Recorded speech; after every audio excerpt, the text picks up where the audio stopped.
Glória a Deus, a paz de Cristo. Glória a Jesus.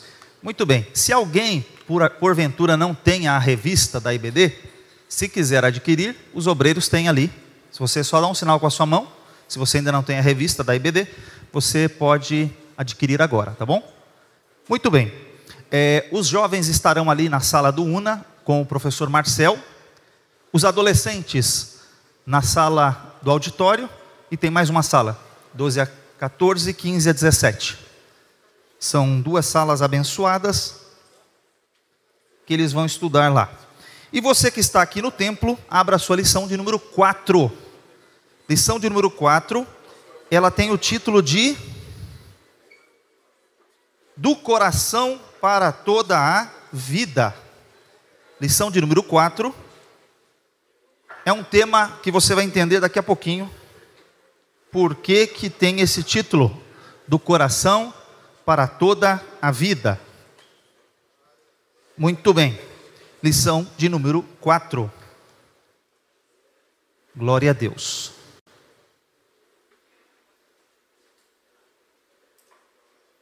Se você encontrou aí, vamos ler o Salmo 127, versículos 3 a 5. Está escrito assim: Eis que os filhos são herança do Senhor, e o fruto do ventre o seu galardão. Como flechas na mão do valente, assim são os filhos da mocidade. Bem-aventurado o homem que enche deles a sua aljava. Não serão confundidos quando falarem com os seus inimigos à porta. Tem um segundo texto e um terceiro texto. O segundo texto está em João, capítulo 1, versículo 13. Está escrito assim: Os quais não nasceram do sangue, nem da vontade da carne, nem da vontade do varão, mas de Deus. E também Efésios, capítulo 1, versículos 3 a 5, diz assim a palavra de Deus: Bendito o Deus e Pai de nosso Senhor Jesus Cristo, o qual nos abençoou com todas as bênçãos espirituais nos lugares celestiais em Cristo, como também nos elegeu nele antes da fundação do mundo, para que fôssemos santos e irrepreensíveis diante dele em amor. Versículo 5: E nos predestinou para filhos de adoção por Jesus Cristo, para si mesmo, segundo o beneplácito da sua vontade. Muito bem. Textos maravilhosos da palavra de Deus, que nos falam sobre um tema que nós vamos abordar hoje. É um tema que não é simples. Eu vou dizer para vocês, pouco a gente fala desse tema. Talvez seja a primeira vez que eu veja isso sendo dito em público. É o tema sobre adoção. Como adotar filhos. Um tema que talvez você não está acostumado a ver na igreja de Jesus. Mas nós vamos aqui, por isso que o título é Do Coração para Toda a Vida. Não é simplesmente adotar uma criança, não é um ato somente de caridade. É um ato de amor. E para você tomar essa decisão, você tem que ter um ato de amor e saber que aquilo não é provisório. Ah, não gostei, vou devolver lá no abrigo. Não, não tem isso. Você, uma vez feito o processo, é do seu coração para toda a sua vida. Você pode ter visto aí já ex-marido, ex-isso, ex-aquilo. Alguém tem ex-filho? Já viram isso? Aquele é o meu ex-filho. Não existe ex-filho. Uma vez filho, é filho. Não tem ex-filho. Então a gente vai falar nesse tema. Veja que lição maravilhosa. Essa revista tem temas sobre família, restaurando essas questões de valores familiares que vêm de muito tempo, que a gente precisa restaurar esses valores da palavra de Deus. E aí são temas, cada lição. Na próxima, por exemplo, existe filho predileto? Vocês vão estudar aí. E aí, como é que é esse negócio? Tem um mais queridinho ou não? Como é que é? Como que funciona isso? Vocês vão estudar na próxima lição. São temas e temas que a gente vai desafiando aqui sobre a questão familiar. Bom, na lição de hoje, nós lemos esses 3 textos do Salmo 127, que fala sobre a família. Salmo 127, 128 são salmos da família. Depois nós lemos João, falando sobre o nascimento, das pessoas que nasceram. E a gente vai entrar um pouquinho mais nesse texto. E agora, a gente vai entrar aqui na introdução, ou melhor ainda, no texto áureo da nossa lição. Leiam todos juntos comigo esse textuário tão importante em Romanos 8, 28. 1, 2, 3. E sabemos...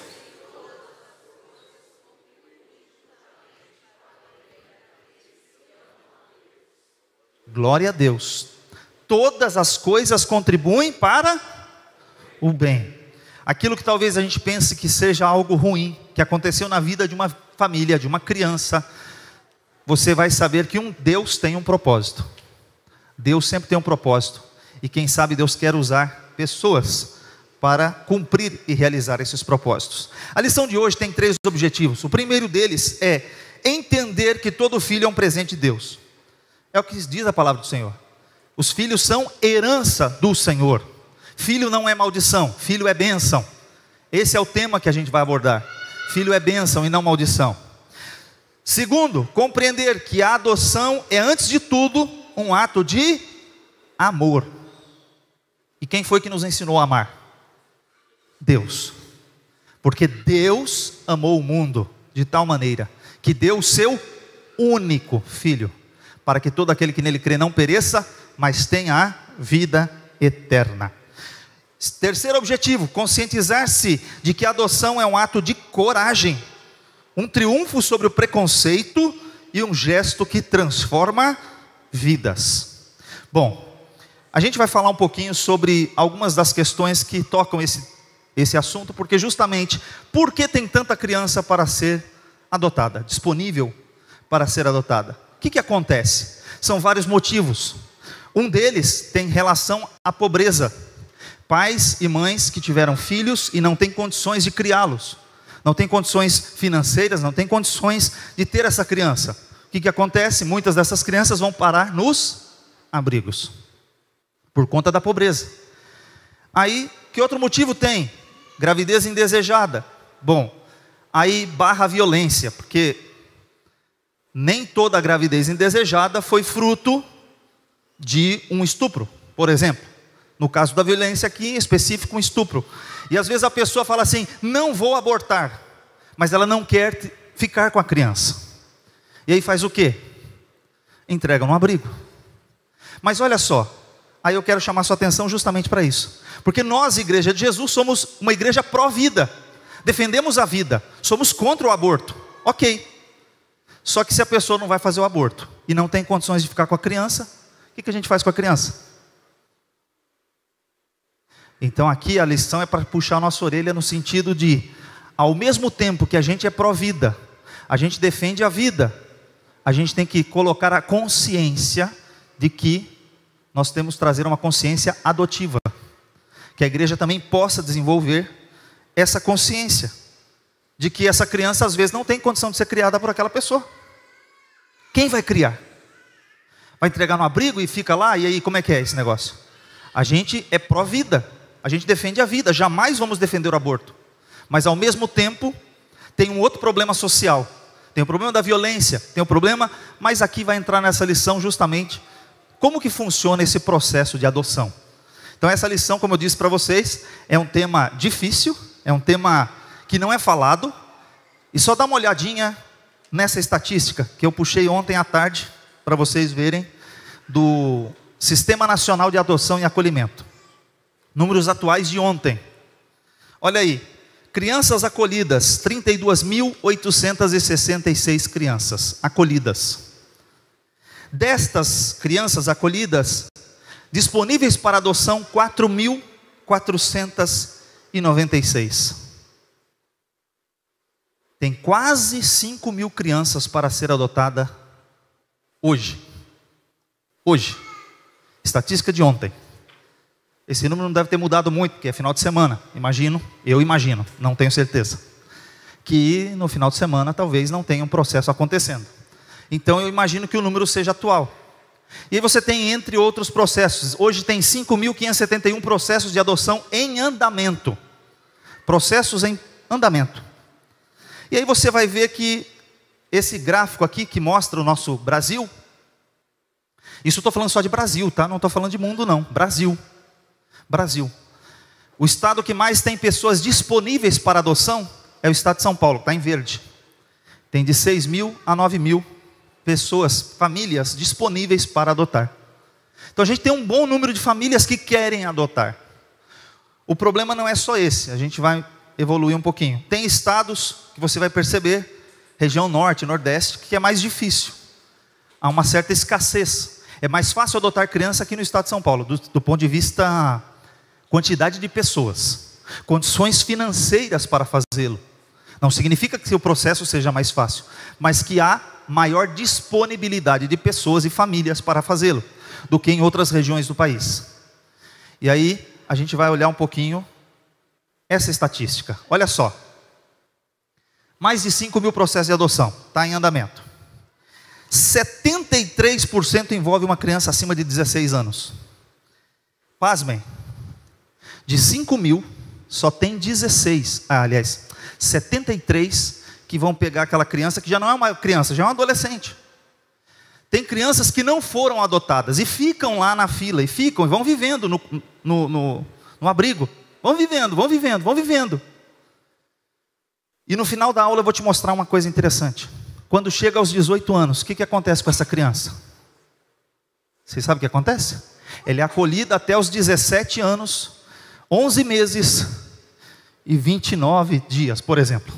Quando ela completa 18, para onde vai essa criança? Para a rua. Não tem casa. Não tem lugar para abrigá-la. Não tem programa do governo. Para onde ela vai, se ela ficou lá o tempo todo? Eu sei que é complicado. Às vezes a pessoa quer adotar uma criança, vai adotar uma criança que é bebezinha. A maior parte, nas estatísticas, as pessoas vão ao hospital. Elas vão num lugar quando a criança ainda é bem bebezinha, para adotá-la quando muito criança. Depois que passou uma certa idade, ele vai ficar vivendo no abrigo o resto da vida. E não será adotado. E aí eu pergunto para você, um adolescente com 18 anos hoje, com a educação que a gente tem, com a formação que a gente tem, 18 anos, põe o seu filho na rua, fala, se vira, sai de casa, vai viver tua vida. Será que teu filho de 18 anos tem condição de fazer isso? Teu filho que é amado, que tem pai, que tem mãe, que foi criado, que foi educado, que foi cuidado, preparado, mas o teu filho de 18 anos tem condição de viver a vida? Eu tenho certeza que não. Pouquíssimas, talvez raríssimas exceções, raríssimas exceções. Mas, olha só, menos de 15% dessas crianças são negras, das que estão para serem adotadas. Então não há tanta criança, como a gente talvez imaginaria, nessas filas de adoção. 35 mil famílias disponíveis para adotar, 7 famílias para uma criança. Aí você vai falar assim, mas tem mais demanda, tem mais famílias do que crianças. Mais ou menos, porque na prática esse processo é um processo longo. Vocês sabem que aquilo que envolve justiça leva tempo. Você tem um processo que é longo de análise, de avaliação, até que você inicie um processo e consiga terminar e concluir o processo, leva tempo. E nem toda família é qualificada a participar de um processo de adoção. Nem toda família chega ao final. Então, apesar de parecer que, então o problema está resolvido, se eu tenho 7 para 1, então não tem problema no Brasil. Parece que não. Mas por que ainda tem 4 mil na fila, 5 mil na fila? Que ainda não foi adotada. E por que tem criança que não é adotada? Então, a gente vai ver. 90% aqui, das crianças não tem nenhum problema de saúde. Porque às vezes a pessoa fala assim, não vou adotar, a criança pode ter um problema, pode ter um histórico de saúde, pode ter isso, pode ter aquilo. 90% de todas as crianças que estão lá não tem sequer nenhum problema de saúde. São crianças saudáveis, são crianças perfeitas, sem nenhum tipo de problema de saúde. Agora, a gente vai entrar no tópico 1 da nossa lição, que é adoção. Ela é mais do que um processo, ela é um ato de amor. Ela não é só um processo jurídico, legal, ela é um ato de amor, acima de tudo. Para quem toma essa decisão, tem que ter o amor. Agora, pense comigo, essa pergunta que eu estou fazendo aqui, todo ser humano é filho de Deus? Deixa eu ir um pouco para a teologia agora. Todo ser humano que nasce na terra é filho de Deus? E aí? Quando você encontra uma pessoa, você está evangelizando, você fala assim: "Oh, eu quero falar para você de Jesus, eu quero falar de um Deus poderoso." Ele fala assim: eu também sou filho de Deus. Não é a resposta que todo mundo diz aí fora? Eu também sou filho de Deus. Será? Todo ser humano é filho de Deus? Olha aí, o ser humano é criatura de Deus, coroa da criação, está lá no Salmo 8, nós somos a coroa da criação de Deus. Mas ser filho é outra história. Vamos ler? Leia comigo, 1, 2, 3. Veio, mas os seus, contudo, aos que creram em seu nome, deu-lhes o de se tornarem filhos de Deus. Eu vou provocar um pouquinho. Então quer dizer que a gente só se torna filho de Deus quem crê em Cristo. Quem crê em Cristo se torna filho de Deus. Quem não crê em Jesus não se torna filho de Deus. Mas que coisa! Aí a gente lê Romanos 8, 14 e 15. Olha o que está escrito ali: pois todos os que são guiados pelo Espírito de Deus são filhos de Deus. Porque não recebestes o espírito de escravidão para viverdes outra vez atemorizados, mas recebeste o espírito do quê? De adoção, baseado no qual clamamos: Abba, Pai. O que ele está falando nesse texto? O Espírito Santo que opera no nosso coração, o Espírito Santo que convence-nos do pecado, da justiça e do juízo, ele nos dá também o espírito de adoção. Nós somos adotados. Se ninguém falou isso para você, eu e você não éramos filhos de Deus.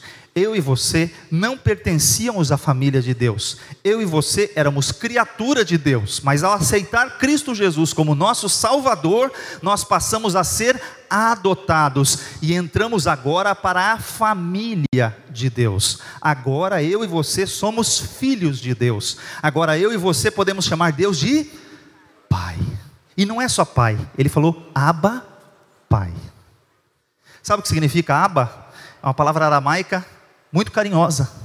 Seria assim: papai. Você pode se dirigir a Deus como seu papai. E eu quero te dizer uma coisa, talvez você não está entendendo esse privilégio. Eu vou te explicar. O judeu não chama Deus de pai. O muçulmano não pode chamar Deus de pai. O judeu não chama porque não acha que está tão próximo assim para chamá-lo de pai.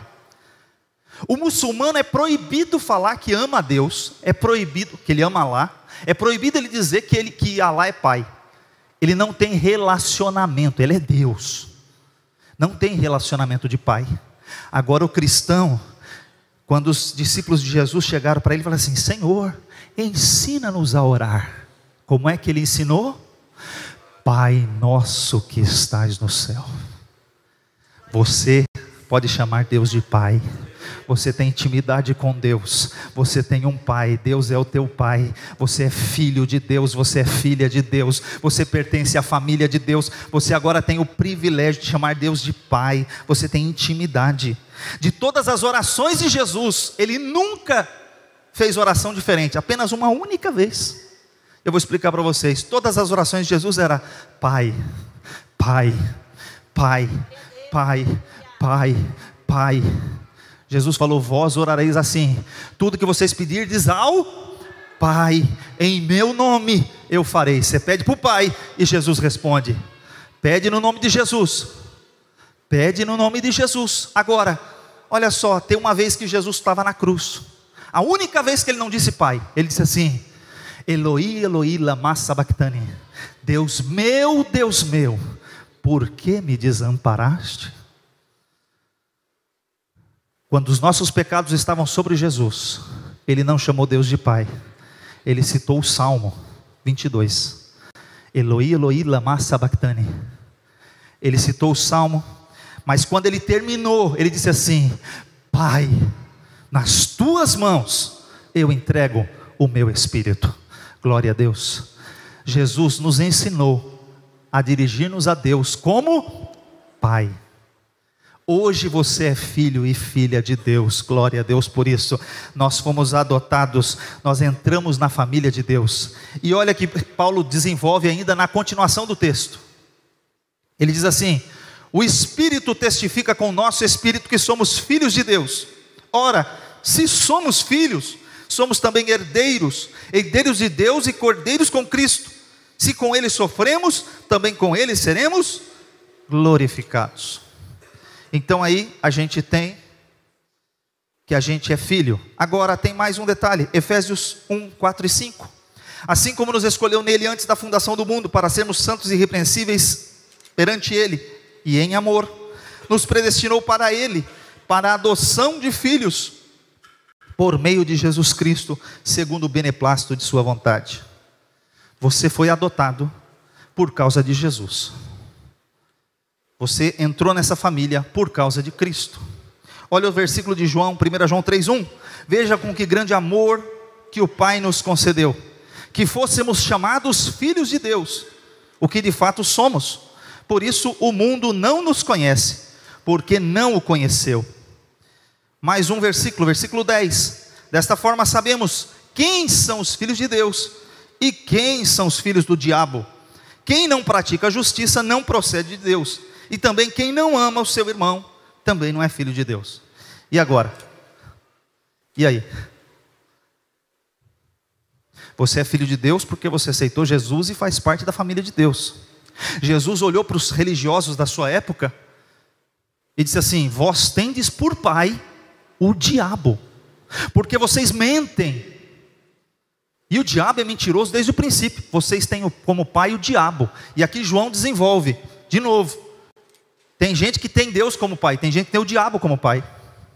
Então quando você encontrar alguém que vai dizer assim: eu também sou filho de Deus, você pode ter propriedade para dizer para ele: você é criatura de Deus. Para tornar-se filho, você precisa ser adotado por meio de Jesus Cristo, nosso Salvador. Para tornar-se filho de Deus, tem um caminho. A pessoa do Islã não tem Deus como pai. O judeu não considera Deus como pai. Mas eu e você cristão, sim, nós temos um pai. E esse pai é o Deus Todo-Poderoso. Aleluia, glória a Deus. Então, nós fomos adotados por Deus por causa de quem? De Jesus. É por causa de Jesus. A gente não pode esquecer isso. Olha só, no Novo Testamento, somente Paulo usa esse termo adoção. Seu objetivo é mostrar que a filiação dos crentes não é natural, mas é conferida pela ação divina. Você não nasceu sendo filho de Deus. Então fique claro isso para você. O tema da lição é a adoção. E a gente não pensa na adoção dessa forma, porque a gente acha que a gente já nasceu sendo filho de Deus. Ah, eu já sou da família, eu já nasci sendo filho de Deus. Aí quando você tem a consciência de que você também foi adotado, e aí não partiu de você, a salvação não é por sua causa, é por causa dele, é por causa do amor dele, porque Deus amou o mundo, foi Deus quem amou, Ele nos amou primeiro. Então veja, não é porque só você escolheu, mas porque Ele te escolheu. Então veja, você é eleito de Deus, glória a Deus por isso, você é eleito do Senhor. Agora, a lição, tem um quadrinho aí, ó, um quadrinho azul na sua lição, que diz assim, ó: se os casais cristãos se preocupassem em adotar, o número de crianças nos orfanatos diminuiria, e muito, o que seria uma bênção para a sociedade e para a criança também. Aí outra paulada que eu tomo aqui também, olha só, presta atenção. Se os casais cristãos, você sabe que hoje está cheio de gente querendo adotar. E quem está querendo adotar? Casais cristãos? Ou casais homoafetivos? Está cheio de gente que prega o amor lá fora. E o que venceu foi o amor. 2 homens, 2 mulheres querendo adotar crianças. E eu te pergunto, se um casal homoafetivo decide adotar uma criança, qual é o exemplo que essa pessoa tem na família? O que ela pode desenvolver no seu processo da sua vida?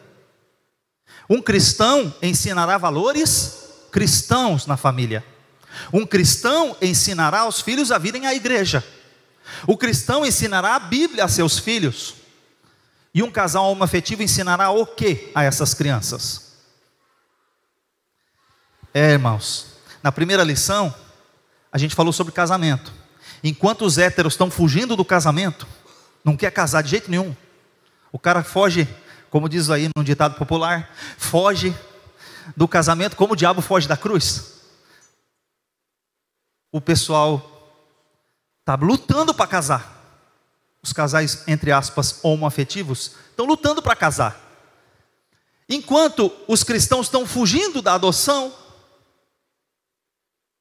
os homos estão correndo para adotar. E o que eles estão gerando? Uma geração ensinando que princípios a eles? Onde está a figura paterna? Onde está a figura materna numa relação homoafetiva? Que relação é essa? Tanto que agora estão mudando, não há mais dia de pai, dia de mãe, querem dizer, é o dia da família. Na escola, você tem que chegar lá e falar que agora é o dia da família, não é mais o dia do pai e o dia da mãe, porque a criança se sente constrangida quando chega lá. Dia do pai, quem é meu pai? Não sabe. Quem é minha mãe? Não sabe. Quem é pai, quem é mãe numa relação homoafetiva? Isso se perde. Estão invertendo os valores, por isso nós temos que resgatar os valores. E aí, algumas considerações da nossa revista. Adoção é um ato de amor que nasce no coração de um casal e se perpetua pela vida na família. É um ato de amor e o casal tem que estar em concordância, tanto homem quanto mulher. Cristãos têm que tomar a decisão de, vai fazer? Vai, então vamos lá, resolve o problema. Eu acredito que um cristão, crente em Jesus, com a vida estável, que aprende a palavra, é mais fácil de adotar uma criança. Eu imagino, tá? Eu imagino, porque o cristão é servo de Deus, tem um emprego, vive uma vida regular, tal. E aí eu acredito que é mais fácil, eu acredito, do que outra pessoa ir lá e tentar adotar uma criança. Agora, precisa ser em comum acordo. A base da adoção está no amor, semelhante ao quem? A de Deus. O que significa a palavra adoção? Vamos lá. Significa ato ou efeito de adotar, de acolher legalmente como filho. A adoção ela é também um ato legal. Por quê? Ela atenta para as leis pertinentes. Existem leis. E quando você adota uma criança, ele não vai ser chamado de filho de criação. Ele não vai ser chamado de caridade. Não. Quando você adotou, ele se torna filho. Ele também é um ato maduro e consciente de exercer a maternidade e a paternidade em amor e compromisso.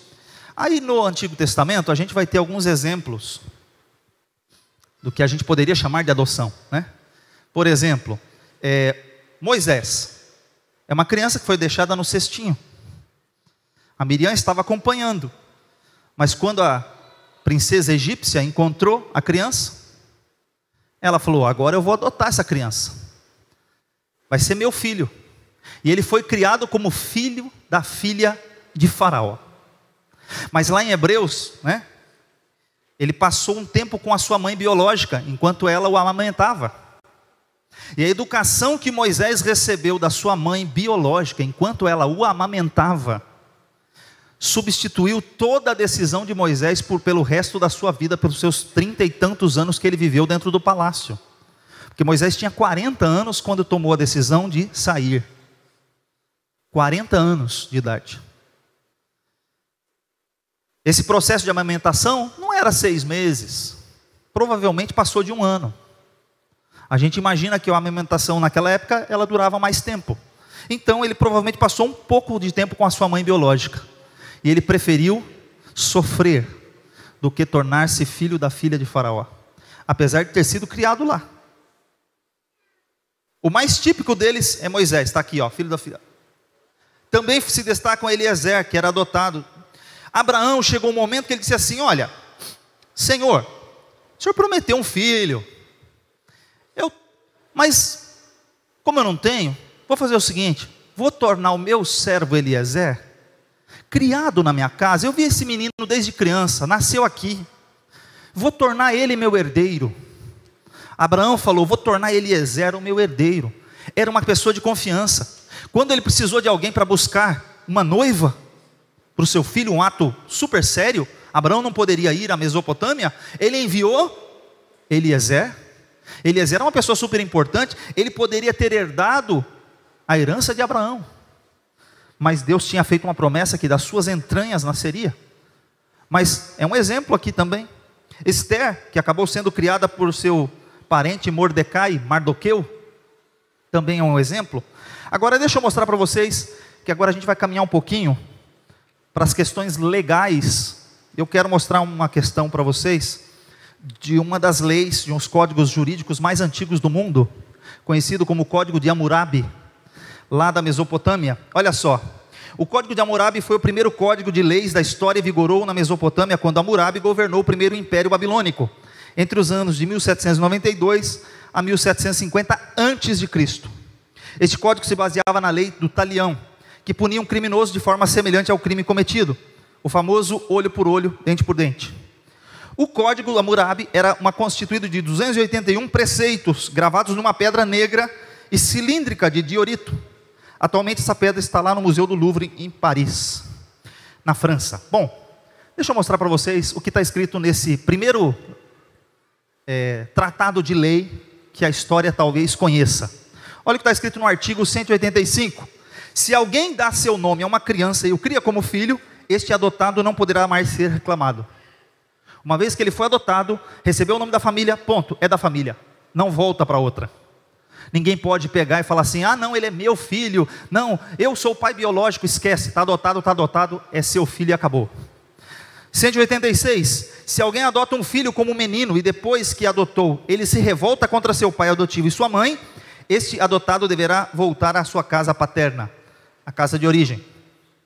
192, se o filho de um dissoluto ou de uma meretriz diz a seu pai adotivo ou a sua mãe adotiva, tu não és meu pai ou minha mãe, dever-se-á cortar-lhe a língua. Irmão, é na lei, olho por olho, dente por dente, não é essa lei nossa, né? Mas o menino que foi adotado, foi criado com amor, for mal criado, quando chegar maior, falar assim, você não é meu pai, você não é minha mãe. Ah é? Corta a língua desse miserável. Irmão, tinha que mandar a lei. Negócio que é esse, desrespeitar pai e mãe? Onde já se viu? E será que acontece isso hoje? Será que acontece? É um ato de amor. Mas o cristão não vai cortar a língua de ninguém, viu irmão? Eu estou mostrando uma lei babilônica. Não é Bíblia não, tá? Não está na Bíblia. Se um filho espanca seu pai, se lhe deverão decepar as mãos. Isso era na lei do olho por olho, dente por dente, lá na Babilônia. Porque, qual é a ideia? O filho adotivo também deve ser grato, porque a adoção é um ato de amor. Vamos falar um pouquinho da nossa nação brasileira. Na nossa nação brasileira, vamos falar como que funciona um pouquinho desse processo. A lei brasileira sofreu muitas alterações, né? Desde quando a gente começa a acompanhar alguns dos fatos, ela foi sofrendo alterações. Por exemplo, em 1916, somente pessoas acima de 50 anos sem filhos poderiam adotar. Só pessoas que tivessem mais que 50 e uma certa estabilidade poderiam adotar. Depois, na lei de 1957, a idade abaixou para 30 anos. Então, pessoas com mais de 30 podem adotar. E a herança ainda era questionada, não era uma coisa resolvida na lei. A partir da Constituição de 88, acabou-se com essa diferença entre o filho adotivo e o biológico. E aí ele ganha, de fato, o status de filho, é um filho, acabou. Tem todos os direitos que um filho natural, biológico tem. Acabou-se com a diferença na Constituição de 88. De acordo com o ECA de 90, Estatuto da Criança e do Adolescente, o interesse do menor, proteção integral, efetivo benefício, visa apresentar reais vantagens ao adotando. Aí eles fizeram o ECA tem por objetivo, ou deveria ter, né, proteger o adolescente, a criança. Então aqui ele traz mais benefícios para a pessoa que está sendo adotada. E na lei 12.010 de 2009, já não precisa ter mais de 30 anos, mas qualquer pessoa com mais de 18 já pode adotar, independente do estado civil. E isso abriu uma super de uma brecha. Aí deixa eu falar aí. Qualquer pessoa que tenha mais de 18, seja casado ou solteiro, seja homem, seja mulher, seja o que vocês acham que eu queria dizer aqui, pode adotar. Independente do estado civil, independente da opção sexual, independente de um monte de coisa. Independente de um monte de coisa, ele pode adotar. E aí o processo da adoção, isso está na nossa revista, se não me engano. É gratuito e deve ser iniciado na vara da infância e juventude. Está aí na sua revista, no tópico 2.1. Mais próxima da sua residência, do postulante. A idade mínima para se habilitar é 18 anos, independente do estado civil, e deve ser respeitada a diferença de 16 anos entre quem deseja adotar e a criança ser acolhida. Bom, então se uma pessoa de 18 anos quer adotar, ela não pode adotar uma pessoa de 16, uma menininha de 16, estão entendendo? Não vai ser filha, vai ser esposa, então, está entendendo? Não vai adotar. Então, ele tem que respeitar a idade mínima de 16 anos de diferença. Ele vai ter que adotar uma criança bem pequenininha. Recém-nascido, com 1 ano, no máximo 2 ali. No máximo 2. É isso que ele vai fazer. Agora, aí a gente vai começar a entrar um pouco no que a lei vai dizer para a gente. Algumas dessas etapas, a sua revista tem vários tópicos. E eu resumi isso num infográfico para a gente acompanhar. Como é que seria se você quisesse fazer esse processo de adoção? Você decide que você quer exercer o seu ato de amor e ir à vara da infância e começar esse processo. Bom, primeiro, você vai se dirigir à vara da infância e da juventude para iniciar o processo, porque é um processo jurídico. Você não pode simplesmente chegar numa pessoa e falar assim: eu te conheço, dá seu filho aí que eu vou criar ele. Espera aí. Sem nenhuma documentação, sem nada jurídico. Isso pode acontecer em algum lugar aí no mundo, mas não é assim. Tome a criança, pega aí. Não, não é assim que funciona. Você tem que iniciar um processo. E aí, você inicia o processo na vara da infância e da juventude. Depois, você vai ter que apresentar a sua documentação. Vai apresentar a documentação à justiça. Então, você apresenta tudo que é requerido para que inicie o processo. Bom, tem que comprovar tudo que você precisa lá. Aí vai ter uma parte que vai ter uma avaliação multidisciplinar. Você vai passar por psicólogos, você vai falar com um monte de gente. Você vai ser analisado em várias etapas. Financeiro, emocional, e lá. Vai passar por vários processos para que você seja qualificado ao processo de adoção. Você tem uma equipe para fazer isso, tá? No passo 4, você tem a habilitação. E aí você vai ser preparado para esse processo de adoção. Aí vai seguir aqui as regras do ECA, Estatuto da Criança e do Adolescente. Bom, depois, isso vai para uma análise do requerimento lá pelo judiciário. O processo está andando. Depois, você vai ser cadastrado no Sistema Nacional de Adoção e Acolhimento. Então, você só vai chegar no 6 se você passar de toda essa etapa. Você só vai ter um registro formal no sistema depois da 6ª etapa. Então, o processo é longo. Aí você vai caminhando. Aí você entra na estatística que eu mostrei. Então, até aqui, está correndo um monte de etapa.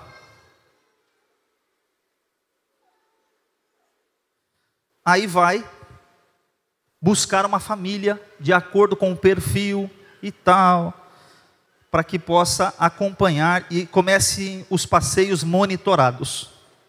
Então aí você vai encontrar uma criança, vai buscar o perfil procurado, encontrou, começam passeios monitorados, para ver se há uma certa adaptação. Não para aí. Aí você tem que ir, na etapa 8, construir novas relações. Aí nessa construir novas relações são 90 dias. Então começa uma convivência um pouco mais próxima, até que isso possa, de fato, verificar se é ou não aderente ao processo. Só então vem o 9º passo, que é o deferimento. Está resolvido, conviveu, passou todas as fases. Então veja, no mínimo 9 etapas para você chegar a concluir o processo. É algo longo, é algo demorado, é algo que demanda tempo. No mínimo, só naquela etapa ali tem 90 dias, fora o que passou aqui antes. Agora imagina uma coisa, meu irmão. Quanto mais tempo essa criança vive num abrigo, ou viveu com pais biológicos, quanto mais tempo vai passando, mais ela tem vivências na sua vida, de experiências que podem ter sido dolorosas, difíceis.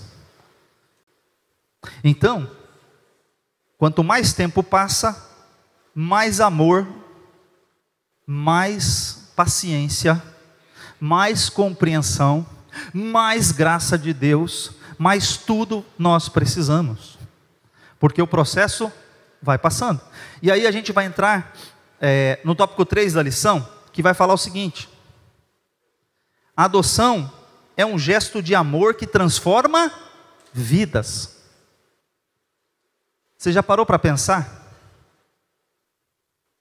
Que é você pegar uma criança que estava, entre aspas, destinada a viver num abrigo, criá-la, educá-la, considerá-la teu filho, torná-la seu herdeiro, sua herdeira, e aí você vai ensinar os seus valores. Se você tivesse deixado ela abandonada lá, o que seria dela? Realmente é um gesto que transforma vidas. Aqui nessa foto que eu achei ali num sistema de imagens, num banco de imagens, a mensagem está ali, ó: a vida é bonita, a vida é bela. Por que essa criança acha que a vida é bela? Porque ela teve o amor, porque ela recebeu. Agora tem muita gente por aí que fala que a vida é uma porcaria, porque as experiências que eles tiveram, a experiência de vida, o que eles passaram, marcou as suas vidas. Então, esse tópico a gente vai entrar um pouquinho nessa questão da transformação. Muitas vezes os pais adotivos não conhecem a família de origem. Uma criança que passou algum tempo com a família biológica ou em alguma instituição, trará consigo a marca de uma experiência vivida nesses espaços. Por isso, seu comportamento, hábitos e atitudes devem ser trabalhados para a adaptação ao novo lar e a aceitação dos novos pais. Os pais devem dizer a verdade o quanto antes e tratar o filho adotivo com o mesmo amor que trata os filhos biológicos. Essa é uma parte complexa, né? Eu vou fazer uma pergunta só para retórica aqui. Se você tem 2 filhos biológicos, você trata os 2 iguais? Os 2 filhos que você tem são exatamente iguais? Cada criança é uma criança, tem uma personalidade, é diferente. O mesmo amor, amém. Vou dar um exemplo para vocês. Você tem Jacó e Esaú, ou Esaú e Jacó. Eles são o quê? Gêmeos, filhos do mesmo pai e da mesma mãe. São gêmeos na Bíblia, Jacó e Esaú. Ambos foram criados pelo mesmo pai e pela mesma mãe. Eles eram iguais? Era água e vinho, irmão. Era água e vinho. A Bíblia vai falar sobre o comportamento de Jacó e vai falar sobre o comportamento de Esaú. Apesar de terem os mesmos pais, mesmo pai, mesma mãe, essas crianças da mesma idade, nasceram no mesmo dia, eram gêmeos, mas eram crianças totalmente diferentes. Então, agora, o amor é o mesmo amor. Você tem que amá-los da mesma forma. Agora, tratar igual não é igual. Então, você vai trazer uma criança para o convívio, você vai tratá-la com muito amor. Agora, tem muito pai que esconde delas que ela é adotada. Depois, quando ela está lá muito grande, alguém vai e conta para ela. Ela fica revoltada e tal, e aí quer conhecer a família biológica e tal. Isso é normal acontecer. Então, quanto antes o pai e a mãe contarem a verdade para a criança e tratar isso logo cedo, é melhor do que esconder uma vida inteira. Vai falar, meu pai e minha mãe mentiram para mim a vida toda. Vai gerar outro problema. Então, que ele tenha o conhecimento o quanto antes possível. Essa pelo menos é a recomendação de você falar a verdade. De você não esconder as coisas dessa criança. Porque de fato, ela será criada. E aqui, a gente fala, ela tem hábitos, ela tem costumes, coisas que precisam ser trabalhadas, tratadas. E só para vocês verem uma questão. Minha esposa trabalha aqui no infantil, né? E uma mãe procurou-a. Justamente porque há um caso que crianças adotadas, né? E os psicólogos lá começaram a interferir, porque ela estava trazendo demais as crianças na igreja. E ela foi falar, irmã, o que eu faço? Lá eles estão falando que eu não posso levar minhas crianças demais na igreja, e não sei o que, não sei o que, não sei o que. Como que não pode trazer as crianças na igreja? Quando você está fazendo o processo, ela falou assim, quando eu estava fazendo o processo, me perguntaram minha rotina. Domingo de manhã, vou à igreja. Domingo à noite, vou à igreja. Segunda, vou no culto da vitória. Quarta, vou no culto da palavra. Sexta, venho no sobrenatural. Terça, eu vou na manhã com Deus. Eles perguntaram minha rotina, e eu disse qual era a minha rotina. E as crianças, ao entrarem para a família, vão adotar qual rotina? É a rotina do pai e da mãe. E aí a psicóloga querendo interferir, que ela não podia trazer demais as crianças na igreja. Então vai vendo aí as interferências que o Estado ou que órgãos liberais querem. O teu filho vem onde você vem. A tua filha vai onde você vai. Você é o pai, você é a mãe. Você os educa no caminho e no temor do Senhor. Agora estão querendo implicar com quantas vezes você vem à casa de Deus. Mas graças a Deus passou essas fases. As crianças amam vir à igreja. Então o testemunho é bonito, não é feio não. É bonito, elas amam vir à igreja, amam estar lá com as crianças. E glória a Deus, por isso que Deus está fazendo algo no coração dessas crianças. Que elas querem vir à igreja. O pior é quando a criança vira e fala, eu não quero ir lá, lugar chato, não sei o quê. Glória a Deus que as crianças amam vir à casa de Deus.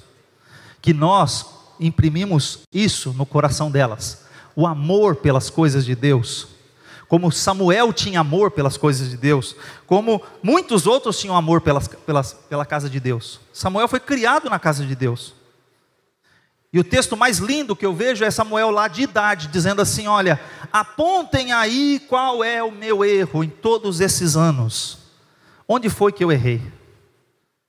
E aí, o povo não tem o que acusar Samuel. Ele foi um homem de Deus desde criança até a sua velhice. E aí eu quero mostrar para vocês um projeto. Eu acho que alguns de vocês conhecem o Escriba. Aquele irmão que de vez em quando aparece com uma Bíblia gigante aí, que ele escreveu à mão.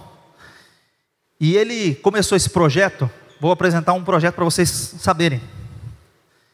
Ele consciente da situação de que quando a pessoa completa 18, vai para a rua. Lembra que eu comecei na introdução aqui dizendo? A pessoa que ficou no abrigo a vida toda, 17 anos no abrigo, quando vai completar 18, a instituição tem que pôr ele para a rua. Pega uma malinha e vaza. Sai daqui. Esse irmão que é o Escriba, ele tem uma chácara em Atibaia. O que ele falou? Ele está buscando patrocínio do governo e de vários órgãos para essa ajuda que ele faz aí. Eu vou mencionar o projeto, que é um projeto lindo, uma obra de amor. Olha o que ele fez. Lá, esse projeto dele é E Agora, 18. É um centro preparatório que atende jovens que viveram em abrigos até os 17 anos. Eles completam 18, tem que ir para a rua. Ficam reféns da sorte. O que ele fez aqui, ó? Aqui, 53 mil metros quadrados em Atibaia. 4.500 metros de área construída. Ele fez ali dormitórios, quadra, um monte de coisa, está construindo. Qual que é o objetivo? Completou 18, foi para a rua? Não, vai para a instituição dele, ele é crente, lá eles vão ter cursos preparatórios por um ano, eles têm que arrumar uma profissão e começar a trabalhar, fazendo parcerias com empresas e tudo, para que a pessoa tenha emprego, porque para ele sair dali do abrigo, ele tem que pagar aluguel. Se ele não tem emprego, vai pagar aluguel como? Vai viver aonde? Se ninguém adotou ele até os 18, vai viver aonde? O que ele vai fazer da vida? Então para a pessoa não ir para a rua e virar, né, um indigente na rua, você precisa dar condições para ela. Então, a ideia desse irmão é justamente essa, de você trabalhar pessoas que não foram adotadas.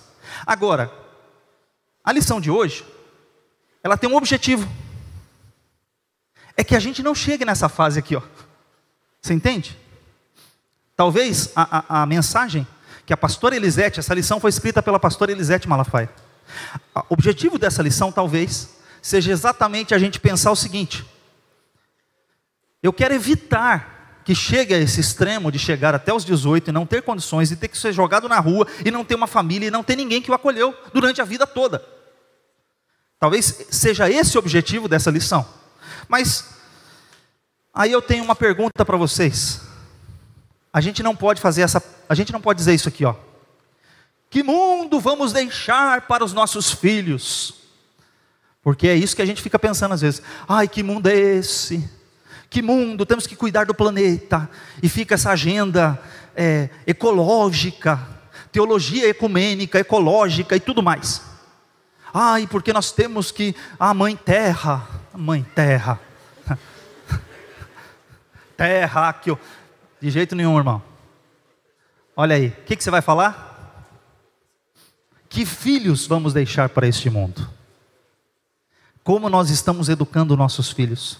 Como nós estamos preparando-os para ficar nesse mundo? Não é só preocupar com vamos preocupar com a água, com tudo, ótimo. Estamos preocupados com o planeta, com o aquecimento global, ótimo. Vamos preocupar com isso também. Agora, que qualidade de filhos nós estamos deixando aqui? Eles são honestos, eles são pessoas de bem, eles são pessoas tementes a Deus, eles adoram o Senhor, eles conhecem o nosso Deus, porque houve uma geração lá em Juízes que está escrito assim, ó, e veio uma outra geração depois de Josué, que não conhecia o Senhor, nem o que Deus tinha feito a Israel. Uma geração que não conhecia Deus. Que filhos nós vamos deixar nesse mundo? Porque nós estamos indo. E que filhos a gente vai deixar? E eu vou chamar sua atenção para esse versículo de Efésios 6, versículos 1 a 4. Filhos, o pastor leu isso aqui na quarta-feira, na ceia. Obedeçam os vossos pais, a seus pais no Senhor, porque isso é certo a fazer. Honre seu pai e sua mãe, esse é o primeiro mandamento com promessa. Se honrar pai e mãe, tudo lhe irá bem e terá vida longa na terra. O versículo 4, pais, não tratem seus filhos de modo a irritá-los, antes, eduquem-nos com a disciplina e a instrução que vem do Senhor. É assim que a gente vai educar nossos filhos. Agora deixa eu puxar a orelha nossa mesmo. Nós, pais, homens. As mulheres, boa parte delas estão lá, graças a Deus tem algumas aqui. Mas olha só. O versículo 1, filhos, obedeçam seus pais. A primeira expressão, filhos, que está ali, ou pais, melhor dizendo, é goneus, que significa progenitores. Significa pai e mãe, aqueles que nos deram a vida. Os pais biológicos, significa isso. Porque a palavra pais, tanto serve para pai como para mãe. Então o primeiro versículo de Efésios 6, 1, significa pai e mãe. Os filhos devem obedecer pai e mãe. Ok? Muito bem. Agora o versículo 4, em português você não percebe isso, porque pais e pais é tudo pais. Diz assim, pais, não tratem seus filhos de modo a irritá-los, antes eduquem-nos na disciplina e instrução que vem do Senhor. Ali não é mais progenitor, e sim pater. Que é o pater? É o pai macho, pai homem, pai que vai ensinar, educar seu filho na disciplina e na instrução do Senhor. Porque o pastor Silas disse na ceia passada, que é filho rebelde é culpa do pai macho, não é da mãe. Porque está escrito na Bíblia, aqui ó, Efésios 6:4. Quem educa na disciplina e na instrução do Senhor, quem é? É o pai. E quando a família não tem pai? Então. Entendeu? A paternidade tem que ser resgatada. Os pais precisam assumir suas responsabilidades. Sabe o que acontece?